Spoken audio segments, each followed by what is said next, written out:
खातून के अंडों को निखारने की कोशिश की पीरियड्स के साथ और उनको वो फर्टाइल डेज बता दिए। गोल्डन पीरियड आप कह रहे थे, तो फर्टिलिटी की भी एक गोल्डन विंडो होती है, ठीक है, जो अमूमन इस पे काफ़ी लोगों का फ़ायदा भी हो जाएगा कि अमूमन अगर हम इसको कैलकुलेट करें एक नेचुरल साइकिल में, अगर खातून के पीरियड्स रेगुलर हैं, लेट्स से 28 डेज़ का साइकिल है, तो अमूमन मैं उनको ये समझाती हूँ कि जो पीरियड्स के 11वें दिन से 18वें दिन का टाइम पीरियड है वो बड़ा क्रूशियल है प्रेगनेंसी के हवाले से।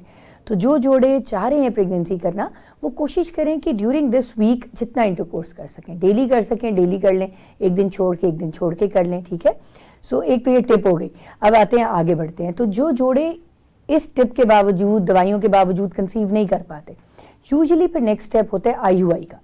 आईयूआई उन जोड़ों का होता है जिनकी या तो माइल्ड सी कोई मसला हो, माइल्ड मसलों में, ज़्यादा सवेयर वाले मसलों में आईयूआई नहीं काम करता। खातून की ट्यूब्स खुली होनी चाहिए, मर्द के स्पर्म माइल्ड से वीक हों तो आईयूआई हो सकता है। आईयूआई क्या है कि हम इसी तरह दवाइयों की मदद से खातून का अंडा मैच्योर करते हैं। जिस दिन वो मैच्योर हो जाता है, हम हस्बैंड के स्पर्म लेके उसमें से जो हेल्दी लुकिंग स्पर्म होते हैं, जो एक्सीलेंट स्पर्म होते हैं, वो अलग कर लेते हैं और उनको हम वाइफ के यूट्रस में छोड़ देते हैं। ठीक है, टाइमली होता है, वहां से वाइफ का अंडा छूट के आ रहा है, यहाँ से हमने एक्सीलेंट स्पर्म रख दिए, तो दोनों के मिलाप का चांस बढ़ जाता है। ठीक है ये वेरी क्लोज टू नेचुरल, क्योंकि बहुत मेजर कोई ट्रीटमेंट उस तरह नहीं होता, माइल्ड सा प्रोसीजर है और अमूमन जोड़े अल्हम्दुलिल्लाह इससे भी कंसीव कर जाते हैं। अगर मैं इसका सक्सेस रेट बताऊं तो पर साइकिल बहुत ज़्यादा नहीं है, क्योंकि जैसे मैंने कहा it's very close to natural.